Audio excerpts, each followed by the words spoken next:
ഇതാണ് എന്റെ നഷ്ടപരിഹാരമെന്ന് പറഞ്ഞിട്ട് ഭാര്യ തന്ന സംഭവം റസൂലുള്ളാഹിന്റെ കയ്യിലേക്ക് കൊടുക്കുകയാണ്. അല്ലാഹുവിന്റെ റസൂൽ ആ പൊതി തുറന്നു. ആ പൊതിയങ്ങ് തുറന്നു നോക്കുമ്പോൾ അതിലൊരു സ്വർണമാലയാണ്. പടച്ചവനെ, ആ മാല കണ്ടപ്പോ റസൂലുള്ളാഹി തങ്ങൾ അവിടുന്ന് കരയുകയാണ്. പൊട്ടി കരയുകയാണ്. ആ മാല പൊക്കി പിടിച്ചിട്ട് കരയുകയാണ്. സ്വഹാബത്ത് വല്ലാതെ പേടിച്ചു പോയി. നബിയേ, എന്തിനാ കരയുന്നത് നബിയേ? എന്തിനാ കരയുന്നത് നബിയേ? ആ മാല കണ്ടിട്ടാണോ കരയുന്നത്? അല്ലാഹുവിന്റെ റസൂല് പറഞ്ഞു, സ്വഹാബാ, ഈ മാല കണ്ടപ്പോ കരഞ്ഞു പോയതാണ്. ആ മാല ആരുടെ മാല എന്നറിയോ? വർഷങ്ങൾക്ക് മുന്നേ മരണപ്പെട്ടു പോയ എന്റെ പ്രിയപ്പെട്ട ഖദീജ ബീവിന്റെ മാലയോ.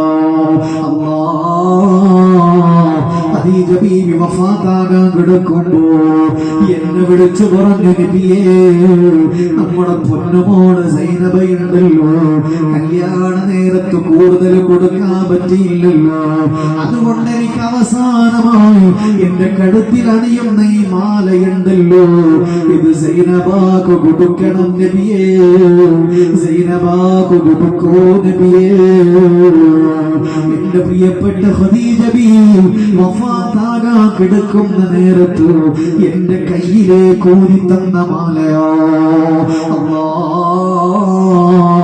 ആ മാല സൈനബാക്ക് ഞാൻ കൊടുത്തതാണ്. ഈ മാല കണ്ടപ്പോ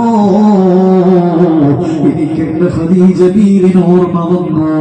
എനിക്കെന്റെ ഖദീജ ബീവിന് ഓർമ്മ വന്നു. അവള് നല്ല പെണ്ണായിരുന്നു. അവളിലൂടെ ആ റബ്ബെനിക്ക് മക്കളെ തന്നത്. ആളുകളൊക്കെ ദരിദ്രനെന്ന് വിളിച്ച് കളിയാക്കിയപ്പോ എനിക്ക് സമ്പത്ത് തന്നതവളാ, സമാധാനം തന്നതവളാ, എനിക്ക് മക്കളെ തന്നതവളാണ്. എനിക്ക് 6 മക്കള്, റസൂലുള്ളാഹിക്ക് 7 മക്കളുണ്ട്.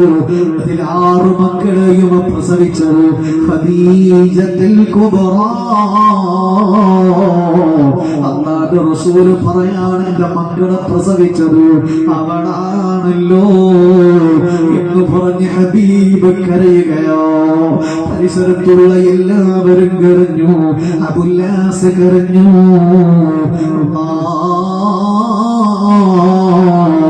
അബുല്ലാസ് നേരെ അവിടെ നിന്ന് രക്ഷപ്പെട്ട് മക്കയിലേക്ക് ചെല്ലുകയാണ്. നേരെ ചെന്നു. അപ്പോഴാ ഖുർആൻ ഇറങ്ങുന്നത്.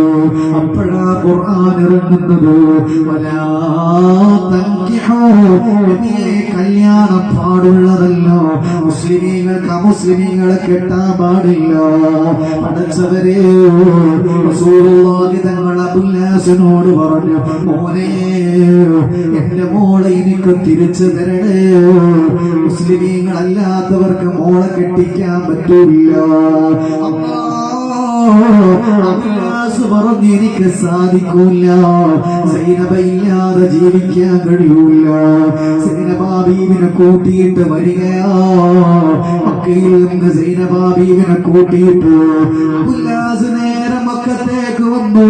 അല്ലാഹുവിന്റെ റസൂലിന്റെ കൈ പിടിച്ചു പൊട്ടിക്കരഞ്ഞു പറഞ്ഞു, നബിയേ, അശ്ഹദു അല്ലാ ഇലാഹ ഇല്ലല്ലാഹ്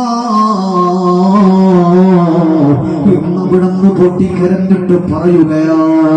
അബുല്ലാസ് ഇസ്ലാമിലേക്ക് വന്നു.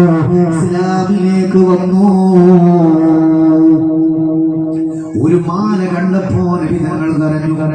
ഒരു മാല ഖദീജ ബീവി മോൾക്ക് കൊടുക്കാൻ പറഞ്ഞ മാല. ആ മാലയാണ് സൈനബാ ബീവി ഊരിക്കൊടുത്തത്. ആ മാല കണ്ടപ്പോ കൊല്ലങ്ങൾക്ക് മുന്നേ വഫാത്തായി പോയ ബീവിനെ ഓർത്തിട്ട് അവിടുന്നതാ പൊട്ടിക്കരയുകയാണ്. നബിയുടെ വേദനയിൽ എല്ലാവരും കൂടെ കരയുകയാണ്. പടച്ചവനെ, ഒരു മാല കണ്ടപ്പോ കൊല്ലങ്ങൾക്ക് മുന്നേ ഓർമ്മകളിലേക്ക് പോവുകയും സ്വന്തം ഭാര്യയെ പറ്റി മദഹ് പറയുകയും ആളുകൾ മുന്നിൽ പുകഴ്ത്തി പറയുകയാണ്. ആൾക്കാരെ മുമ്പിൽ ഭാര്യനെ പൊക്കി പറയാണ് നബി തങ്ങൾ സ്വല്ലല്ലാഹു അലൈഹി വസല്ലം. അവര് നല്ല പെണ്ണായിരുന്നു, അവളാണ് എനിക്ക് മക്കളെ പ്രസവിച്ചു തന്നത്. സുബ്ഹാനല്ലാഹ്, അവരിലൂടെയാണ് അല്ലാഹു എനിക്ക് സമ്പത്ത് തന്നത്. ഇങ്ങനെ സ്വന്തം പത്നിയുടെ മഹത്വവും ഫളലും ഹബീബായ തങ്ങൾ ഉറക്കെ പറയുകയാണ്. എന്തേ വാപ്പാ, എന്നെ കേൾക്കുന്ന ഉമ്മമാരെ, മുത്തുനബിക്ക് ഇത്രമേൽ സ്നേഹം വന്നത് ഹബീബിനെ ആത്മാർത്ഥമായി സ്നേഹിക്കുകയാണ്. നബി സല്ലല്ലാഹു അലൈഹി വസല്ലം എവിടെയോ അങ്ങാടിയിൽ പോയി തിരിച്ചു വരുന്നു എന്നറിഞ്ഞാൽ പെട്ടെന്ന് കുളിച്ച് ഫ്രഷായി നബി തങ്ങളെ സ്വീകരിക്കാൻ വാതിലിന്റെ അടുത്തേക്ക് വരും. എന്നിട്ട് നബി തങ്ങളെ ചേർത്ത് പിടിച്ച് ഹഗ്ഗ് ചെയ്ത് മുത്തം കൊടുത്തിട്ടാണ് ഖദീജ ബീവി സ്വീകരിക്കാറുള്ളത്. നമ്മുടെ നാട്ടിൽ വൈകുന്നേരം 6 മണിയായി, കോളിംഗ് ബെല്ല് ഉയർപ്പളയാണ് വന്നത്. ഭാര്യ മാക്സ് വിട്ടിട്ട് ഓടി വന്നിട്ട് ആദ്യത്തെ ഡയലോഗ് എന്താ? ഭർത്താവ് കടലിലും അവിടെയും ഇവിടെയും പോയി വിയർത്തു കുളിച്ചിട്ടായിരിക്കും വരുന്നത്.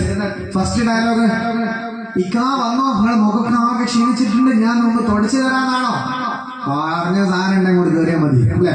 ഫസ്റ്റത്തെ നോട്ടം കൈമൊക്കെ മുഖത്താകെ ക്ഷീണിച്ച്, സ്വന്തം ഭർത്താവാണ്, കെട്ടിയവനാണ്, കടലിൽ പോയതാണ്, അല്ലെങ്കിൽ ഒരു PW വർക്കാണ്, ഇലക്ട്രിസിറ്റി വർക്കാണ്, മറ്റേ വർക്കാണ്, മറിച്ചേ വർക്കാണ്, പല ജാതി കഷ്ടപ്പാടും അനുഭവിച്ച് ഇച്ചിരി പൈസ ഉണ്ടാക്കി വൈകുന്നേരം വീട്ടിലേക്ക് വരുമ്പോ വീർത്തു കുളിക്കുന്ന ഭർത്താവിന്റെ മുഖത്ത് നല്ല സ്നേഹത്തോടുകൂടി എന്തെങ്കിലും തുടച്ചു കൊടുക്കുന്നതിന് പകരം ഭാര്യയ്ക്ക് പറഞ്ഞ സാധനം കൂടി കറിയാൽ മതി. അല്ലെങ്കിൽ കൈമൽ എന്താ സാധനം, സഞ്ചി അല്ലെങ്കിൽ കവറിനകത്ത് എന്താ എന്ന് ആദ്യം നോക്കുന്നത്.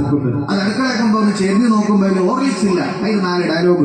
നിങ്ങളോട് സംസാരിക്കുന്നതിൽ വല്ല പള്ളിക്കാട്ടേക്ക് സലാം പറഞ്ഞ പോലെ ഒരനക്കമില്ല. ഈ ഡയലോഗ് ഉണ്ടാകുമ്പോഴാണ് കുടുംബജീവിതത്തിലൊക്കെ ബറക്കത്ത് നഷ്ടമാകുന്നത്. ഖദീജ റളിയല്ലാഹു ഇത്രമേൽ സ്നേഹം കിട്ടാൻ കാരണം എന്താണ്? ബീവി അത്രമേൽ നബി തങ്ങളുടെ കൂടെ നിന്നു. എല്ലാ പ്രതിസന്ധിയിലും കൂടെ നിന്നു. 3 കൊല്ലക്കാലം പട്ടിണിയായിരുന്നു. അബൂ ത്വാലിബ് നബി തങ്ങളെ പട്ടിണി കിട്ടും. ഖദീജ ബീവി എന്ന് പറഞ്ഞാൽ വലിയ പൈസക്കാരിയാണ്, ആ നാട്ടിൽ ഏറ്റവും ടോപ്പാണ്. ബീവിക്ക് വേണമെങ്കിൽ ഫുഡ് ഇങ്ങനെ ബ്ലാക്ക് ആയിട്ട് സൈഡിലൂടെ കിട്ടും.